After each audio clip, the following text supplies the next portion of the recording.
Gold, the great seducer. In the recent financial turmoil, its value has soared as it becomes the safe bet of choice for global investors.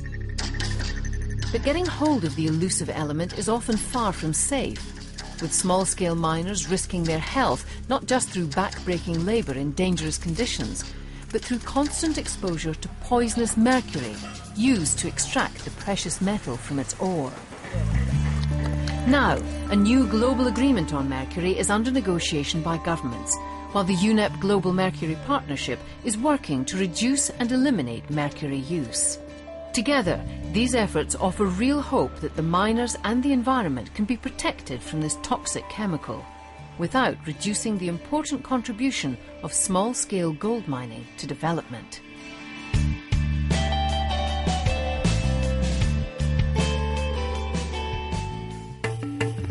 Small-scale artisanal gold mining is booming throughout the world.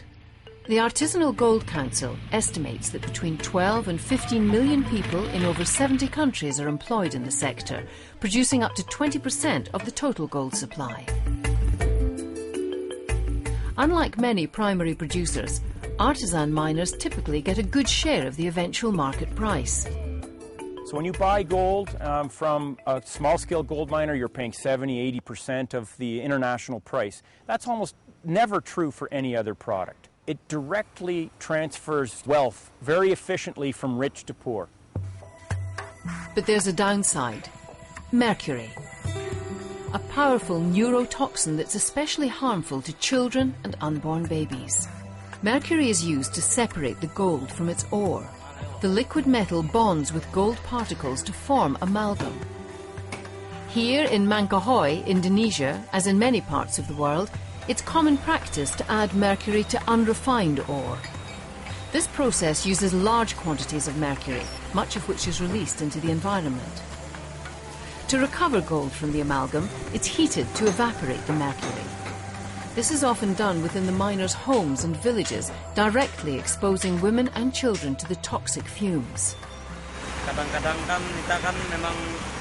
We are afraid of the effects of mercury on our health, but this is our livelihood, and we have to take care of our immediate needs. That's about as forthcoming as the miners of Mangkahoi would be on the subject of their occupational hazards. Even this man, Pathuda, claimed to be unconcerned about the risks, despite showing many of the classic signs of mercury poisoning. If you look at him, you see nervous twitches on his face, you see his eyes are not right. I've always felt that he's a victim of mercury poisoning because I know he burns a lot of mercury. Pathuda's condition is not unusual, according to Somali Agrawal, who works as an environmental manager for a local NGO. People who use mercury are usually in denial about the health impacts, unless they're getting older. We encountered one person and he said, "Now you come." And he knew he was dying, and he knew that it had been mercury over the years that had killed him. Worldwide, small-scale gold mining releases at least 1,400 tons of mercury to the environment every year, according to the Artisanal Gold Council.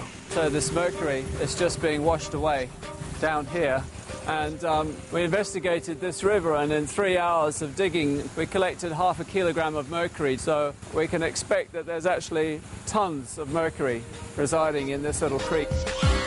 Once in the environment, mercury can find its way into fish and other living things and bioaccumulate up the food chain, reaching its highest concentrations in humans at the top.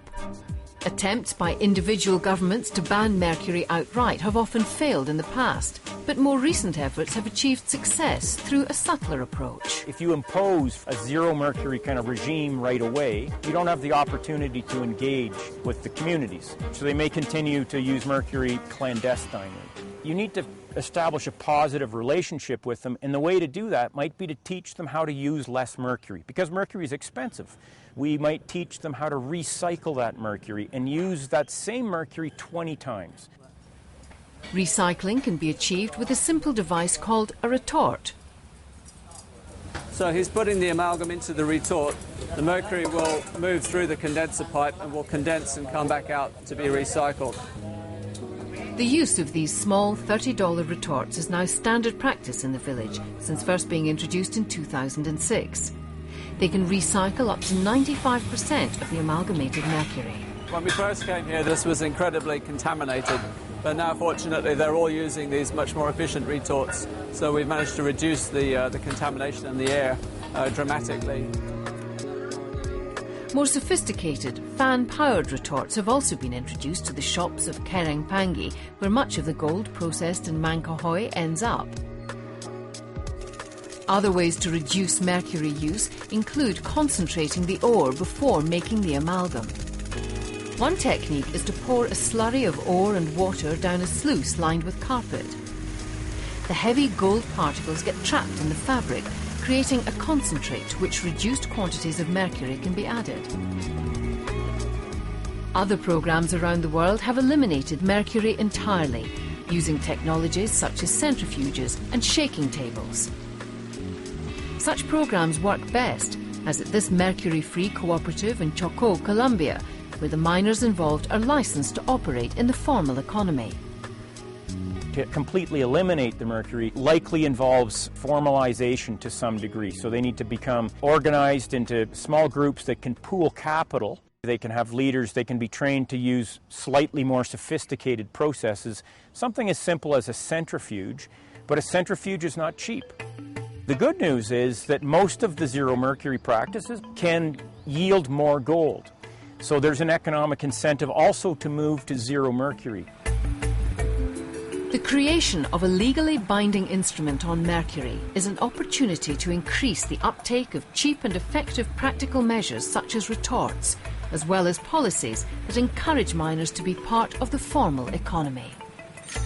It is UNEP's hope that by 2013 governments will agree on a global mercury convention to rid the world of a substance that ultimately is more harmful than it is beneficial to us. Clearly, our interest is to continue to ensure that artisanal gold mining is a part of our economies. Our engagement with governments, but also with leaders in the communities and also the industry, is aimed at ensuring that future generations will no longer have to face the undue risks that arise from the use of mercury.